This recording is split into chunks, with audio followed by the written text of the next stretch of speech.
বাসার পাশের বাগানে সুইমিং পুল বানাতে চেয়েছিলেন ফ্রান্সের এক ব্যক্তি। পরিকল্পনা অনুযায়ী শুরু হয় মাটি খোঁড়ার কাজ, আর তখনই ঘটে এক অবিশ্বাস্য ঘটনা। মাত্র কয়েক ফুট মাটি খুঁড়তেই বেরিয়ে আসে বিশাল স্বর্ণ ভাণ্ডার। বিস্তারিত দেখুন শারমিন নিশুর প্রতিবেদনে।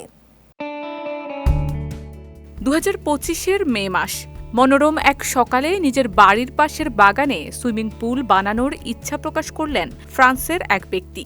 ইচ্ছা পূরণের জন্য শুরু হলো মাটি খোঁড়ার কাজ। কয়েক ফুট মাটি খুঁড়তেই চোখে পড়ল প্লাস্টিকের একটি ব্যাগ।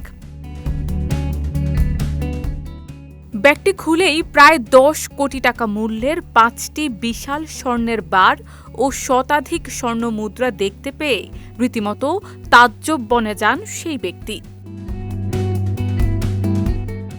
স্বর্ণের ব্যাগটি পেয়ে তৎক্ষণাৎ স্থানীয় প্রশাসনকে জানান ফ্রান্সের নিউভিল সুর সোয়ান মেট্রোপলিসে বসবাস করা ওই ব্যক্তি। তদন্ত করে পুলিশ নিশ্চিত হয় স্বর্ণগুলো চুরি করা বা অবৈধভাবে অর্জিত নয়।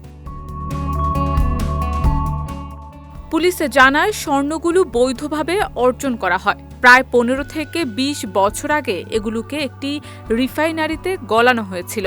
কিন্তু স্বর্ণগুলো প্রত্নতাত্ত্বিক স্থানের অংশ না হওয়ায় আইন অনুযায়ী বর্তমানে তা ওই ব্যক্তিরই সম্পত্তি হিসেবে গণ্য করা হয়েছে।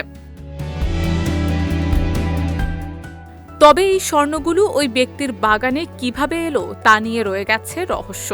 শহর কর্তৃপক্ষ জানিয়েছে, বাগানটির যিনি মালিক ছিলেন তিনি মারা যাওয়ায় এগুলোর মালিকানা কিংবা লুকিয়ে রাখার পেছনের কাহিনী অজানা রয়ে গেছে। স্থানীয় সংবাদ মাধ্যম লে প্রোগ্রেস ও বার্তা সংস্থা এএফপির প্রতিবেদনে বলা হয়েছে, মাটির নিচে পাওয়া সেই স্বর্ণের বর্তমান বাজার মূল্য প্রায় 8 লাখ মার্কিন ডলার, যা বাংলাদেশি টাকায় প্রায় 9 কোটি 74 লাখ টাকা। এদিকে ঘটনাটি প্রকাশের পর এলাকা জুড়ে কৌতূহলের ঝড় ওঠে। অনেকেই ঠাট্টার ছলে বলছেন, এখন থেকে বাগান খুঁড়তে গেলে সবাই হয়তো গুপ্তধনের আশায় একটু বাড়তি আগ্রহ নিয়েই কোদাল চালাবেন। শারমিন নিশু, বিজয় টিভি, নিউজ ডেস্ক।